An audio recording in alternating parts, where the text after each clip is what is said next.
जमात-उद-दावा के चीफ हाफिज सईद ने एक बार फिर भारत को ललकारा है। हाफिज सईद ने कहा है कि भारत 7 सालों में मुंबई हमलों को साबित नहीं कर सका और ऐसा वो कयामत तक नहीं कर पाएगा।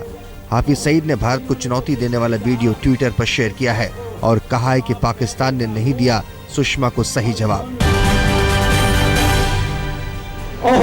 इन्होंने तो कुछ नहीं कहा, सुषमा को जवाब मैं देता हूं। और सुन, तुम बंबई अटैक को 7 साल हो गए साबित नहीं कर सके, कयामत तक इंशाअल्लाह साबित नहीं कर सकते। मुंबई हमले के मास्टरमाइंड ने कहा कि मुंबई हमले का सबूत देने में भारत नाकाम रहा है। वहीं पीएम मोदी ने खुद ही कबूल किया कि 1971 में बांग्लादेश के जन्म में भारत की भूमिका थी। वहीं तहरीक इंसाफ के मुखिया इमरान खान ने भी आज तक से सीधी बात में हाफिज सईद पर कार्रवाई के सवाल पर कहा कि हम भारत के हुक्म पर किसी को भी नहीं पकड़ सकते। मैं ये जानता हूं कि कोई भी कानून तोड़े, कोई भी दहशतगर्दी करे, उसके खिलाफ कार्रवाई होनी चाहिए। लेकिन वो कौन फैसला करेगा? हिंदुस्तान हुक्म करेगा कि उसको पकड़ लो, हम पकड़ लेंगे उसको। आपका काम है, देखें, हमारा सबसे बड़ा दहशतगर्द इंग्लैंड में बैठा हुआ है, लंदन में बैठा हुआ है। हम कोशिश करके फंस गए हैं, वो नहीं वापस करते उसको, ना उसके ऊपर कार्रवाई बरतानिया की शहरी दे। विदेश मंत्री सुषमा स्वराज आज संसद के दोनों सदनों में पाकिस्तान दौरे पर अपना बयान देंगी। सुषमा सदन को पाकिस्तान के साथ हुई समग्र बातचीत की जानकारी देंगी। लोकसभा में विदेश मंत्री दोपहर 2 बजे बोलेंगी, वहीं सुबह 11 बजे राज्यसभा में सुषमा का बयान होगा। प्रधानमंत्री नरेंद्र मोदी आज केरल जाएंगे। केरल के त्रिचूर में पीएम शाम 5 बजे बीजेपी कार्यकर्ताओं की एक जनसभा को संबोधित करेंगे। 2016 में केरल में विधानसभा चुनाव है और विधानसभा चुनाव को देखते हुए नरेंद्र मोदी बीजेपी के चुनाव अभियान की शुरुआत करेंगे। प्रधानमंत्री बनने के बाद पीएम मोदी का ये पहला केरल दौरा है। पीएम अपनी केरल यात्रा पर आज पूर्व मुख्यमंत्री आर शंकर की मूर्ति का अनावरण करेंगे। हालांकि इस कार्यक्रम से मुख्यमंत्री ओमान चांडी ने अपने को अलग रखा है। मुख्यमंत्री कार्यालय के अनुसार पीएम के इस कार्यक्रम में मुख्यमंत्री को नहीं बुलाया गया है। केरल दौरे पर मोदी नौसेना के कार्यक्रम में भी हिस्सा लेंगे। संसद के हंगामे पर राष्ट्रपति प्रणब मुखर्जी ने कहा कि संसदीय कार्यवाही में गतिरोध नहीं आना चाहिए। राष्ट्रपति ने कहा कि विरोध के कई दूसरे तरीके हैं। राष्ट्रपति प्रणब मुखर्जी ने कहा कि डिबेट, डिसेंट और सिटीजन से संसद चलती है। राष्ट्रपति ने कोलकाता में कार्यक्रम में ये बातें कही। जीएसटी के मुद्दे पर आज वित्त मंत्री अरुण जेटली कांग्रेस नेताओं से मुलाकात करेंगे। नेशनल हेराल्ड और दूसरे मामलों के चलते अब तक राज्यसभा में जीएसटी बिल लटका हुआ है। कांग्रेस उपाध्यक्ष ने ट्वीट कर जीएसटी बिल पर कहा था कि 3 शर्तों पर सहमति बनी तो राज्यसभा में समर्थन दिया जाएगा। तमिलनाडु की मुख्यमंत्री जयललिता ने प्रधानमंत्री नरेंद्र मोदी से यूपीएससी की सिविल सेवा परीक्षा को स्थगित करने की मांग की है। जयललिता ने कहा है कि सिविल सेवा परीक्षा में चेन्नई से भाग लेने वालों पर बारिश और बाढ़ का बुरा असर पड़ा है। इससे पहले डीएमके नेता कनिमोझी ने भी परीक्षा रद्द करने की मांग की थी।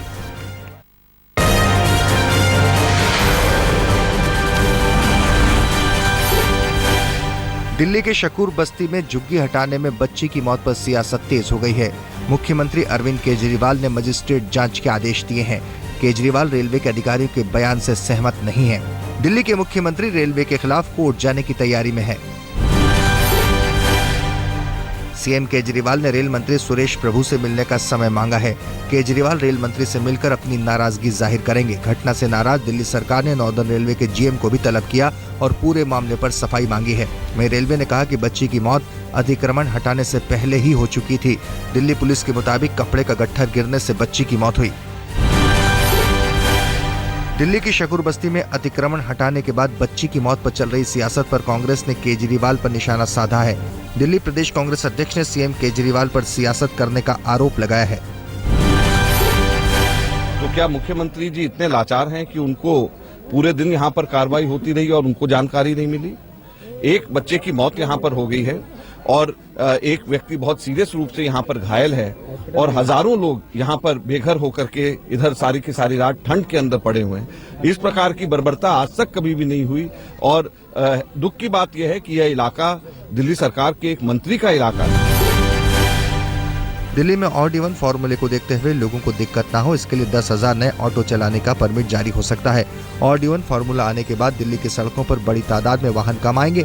उम्मीद है कि रोज करीब 10 लाख निजी वाहनों की संख्या घटेगी।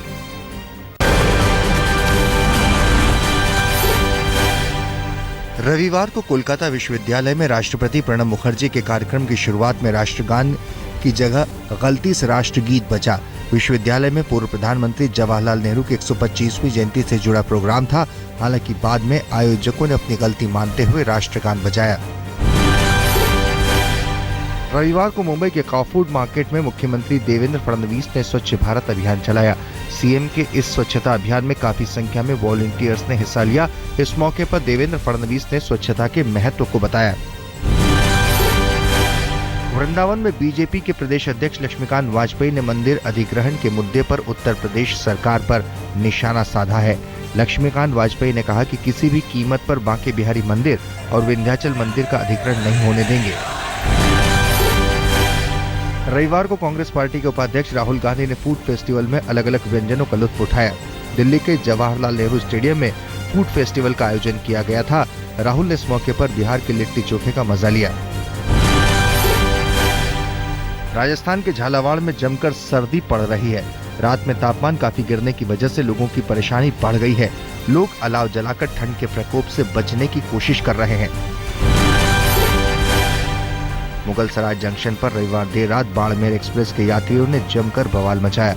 सुविधाओं में कमी को लेकर नाराज दर्जनों यात्री ट्रैक पर उतर गए और जोधपुर से हावड़ा जा रही जोधपुर एक्सप्रेस को 2 घंटे से भी ज्यादा वक्त तक रोके रखा। हालांकि बाद में पुलिस की मदद से रेलवे ट्रैक को खाली करा लिया गया। कानपुर में एक नर्सिंग कॉलेज की छात्राओं ने कॉलेज प्रशासन के खिलाफ जमकर हंगामा किया। नाराज छात्राओं ने कानपुर फर्रुखाबाद रेलवे ट्रैक को जाम कर दिया। इन छात्राओं का आरोप है कि उनके कॉलेज की मान्यता नहीं है। ऊपर से पिछले साल का रिजल्ट अभी तक घोषित नहीं किया गया है। छात्राएं सर्टिफिकेट लौटाने की मांग कर रही है।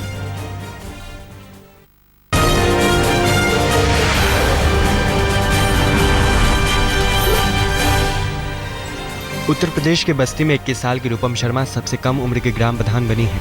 रूपम शर्मा बीए प्रथम वर्ष की छात्रा हैं और ढूवा मिश्र गांव से ग्राम प्रधान चुनी गई हैं। पंजाब के लुधियाना में मोटर स्पोर्ट्स की धूम है। गेम में पंजाब के अलावा दूसरे राज्यों के ड्राइवर भी हिस्सा ले रहे हैं। मोटर स्पोर्ट्स गेम में फीमेल ड्राइवर्स ने भी हिस्सा लिया।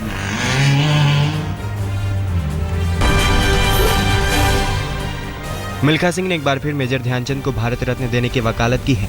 इंदौर में एक कार्यक्रम के दौरान मिल्खा सिंह ने कहा कि सचिन से पहले ध्यानचंद को भारत रत्न दिया जाना चाहिए। वहीं भारत में एथलेटिक्स में पदक नहीं मिल पाने के पीछे पूर्व दिग्गज ने ओलंपिक एसोसिएशन को जिम्मेदार ठहराया। सूरत में शाहरुख और आमिर खान के खिलाफ जगह जगह होर्डिंग लगाए गए हैं। होर्डिंग के जरिए लोगों से शाहरुख और आमिर की फिल्म नहीं देखने की अपील की गई है। होर्डिंग में शाहरुख और आमिर के ऐड वाले चीजों का भी विरोध करने को कहा गया है। असहिष्णुता पर इनके बयान के विरोध में ही होर्डिंग लगाए गए हैं। रिश्वत लेते रेलवे के एक टीटी का वीडियो सामने आया है। इस वीडियो में दावा किया गया है कि चेक करने के नाम पर टीटी यात्रियों से पैसे ऐंठते हैं। जालंधर में एक यात्री ने टीटी का पैसे लेने का वीडियो बनाया है और इसकी शिकायत रेलवे के अधिकारी से भी की है। चीन में बने सजावटी सामानों से लोग इस बार मनाएंगे क्रिसमस। कोयम्बटूर में क्रिसमस के मौके पर बाजार में हर तरफ चीन के बने सामान मिल रहे हैं। क्रिसमस ट्री से लेकर इसको सजाने का सामान भी मेड इन चाइना है। बिहार के बक्सर में ट्रैक्टर से ट्रेन के टकराने की खबर है। चौसा में गुवाहाटी बीकानेर एक्सप्रेस के 2 डिब्बे ट्रैक्टर से टकराकर पटरी से उतर गए हैं। हालांकि इस दुर्घटना में अभी तक किसी हताहत की खबर नहीं है।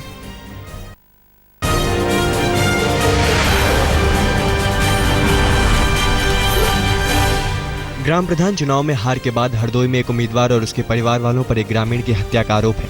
खबर है कि मृतक छविराम जब चुनाव में हार गए, प्रत्याशी राजीव शुक्ल के घर के सामने से जा रहा था, तब राजीव शुक्ल और उसके भाइयों ने घेर कर छविराम को गोली मार दी। घटना के बाद से आरोपी फरार है। दिल्ली के नेहरू प्लेस इलाके में एक तेज रफ्तार BMW कार ने स्कूटी को जबरदस्त टक्कर मार दी। इस टक्कर में स्कूटी सवार 2 शख्स बुरी तरह घायल हो गए। दोनों घायलों को एम्स ट्रॉमा सेंटर में भर्ती कराया गया है। घायल हुए एक युवक की हालत नाजुक बनी हुई है। मुंबई के मलाड एवरसाइन से मालवनी जाने वाले रास्ते में पुल का हिस्सा गिरने से 5 लोगों के घायल होने की खबर है। घायलों को शताब्दी अस्पताल में भर्ती कराया गया है। ब्रिज काफी पुराना है, जिस पर 5 लड़के बाइक से ब्रिज पार कर रहे थे। तभी अचानक ब्रिज का हिस्सा गिर गया और 5 बाइक सवार नीचे गिर गए। हापुड़ में ग्राम पंचायत चुनाव जीतने के बाद जश्न मनाने के दौरान झड़प में 2 महिलाओं को गोली लग गई। वहीं करीब 6 लोगों के घायल होने की खबर है। हापुड़ के हाफिजपुर में चुनाव जीतने के बाद विजय जुलूस निकाले जाने का अब दूसरे प्रत्याशियों ने विरोध किया। बात बढ़ने पर दोनों प्रत्याशियों के समर्थकों के बीच मारपीट शुरू हो गई। बल्लभगढ़ के आर्यनगर में एक महिला को जलाकर मारने की खबर है। मृतक महिला के ससुराल वालों पर आरोप है कि दहेज की मांग पूरी नहीं करने पर महिला को जला दिया। ससुराल वाले महिला से गाड़ी लाने की मांग कर रहे थे। बीकानेर दिल्ली इंटरसिटी ट्रेन में लूट की खबर है। पुलिस के मुताबिक 8 बदमाशों ने लूट की वारदात को अंजाम दिया। लुटेरे ने आसूल रेलवे स्टेशन पर परिवार से सूटकेस में रखे 5 लाख की ज्वेलरी लूट ली। लूट के बाद बदमाश चलती ट्रेन से कूद गए। लूट के बाद पुलिस ने नाकेबंदी कर दी है।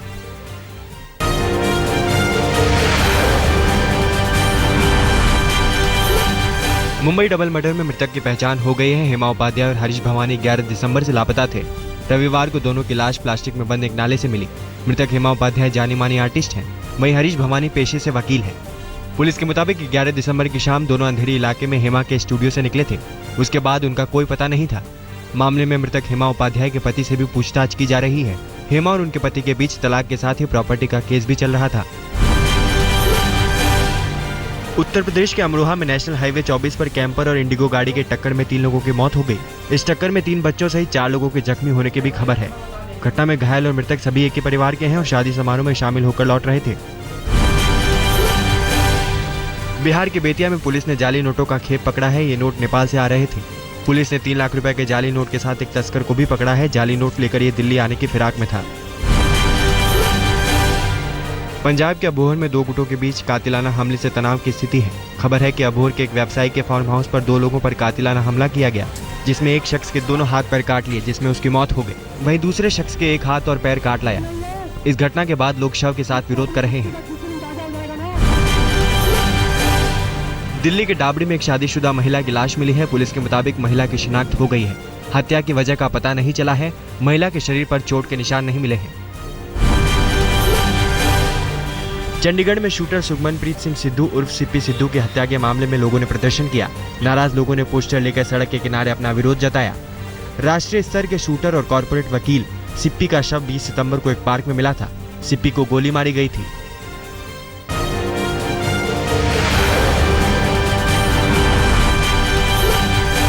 टीम इंडिया के स्टार ओपनर रोहित शर्मा ने रविवार को गर्लफ्रेंड रितिका सजदे से मुंबई में शादी की। रोहित शर्मा की शादी में नीता अंबानी, विराट कोहली, युवराज सिंह और बॉलीवुड स्टार सोहेल खान, सोनाक्षी सिन्हा सहित कई सेलिब्रिटीज शामिल हुए। शादी के बाद रविवार की शाम 8 बजे रिसेप्शन भी रखा गया। शादी के बाद आज संगीत सेरेमनी रखी गई है। विजय हजारे ट्रॉफी में झारखंड ने केरल को 5 विकेट से हराया। हालांकि महेंद्र सिंह धोनी सिर्फ 18 रन ही बना सके। वहीं सौरभ तिवारी ने 87 रनों की पारी खेली। विजय हजारे ट्रॉफी के दूसरे मैच में हरियाणा ने जम्मू कश्मीर को 10 विकेट से रौंदा। हर्षल पटेल के 5 विकेट और अमित मिश्रा की हैट्रिक से 75 रन पर ढेर हो गई जम्मू कश्मीर की टीम। ऑस्ट्रेलिया के पूर्व कप्तान यान चैपल ने स्पिनर को मदद देने वाली नागपुर पिच का बचाव किया है। चैपल ने कहा है कि क्यूरेटर की आलोचना की जगह क्रिकेटर्स को अपनी तकनीक सुधारने की जरूरत है। हाल ही में साउथ अफ्रीका को टीम इंडिया ने इस पिच पर हराया था।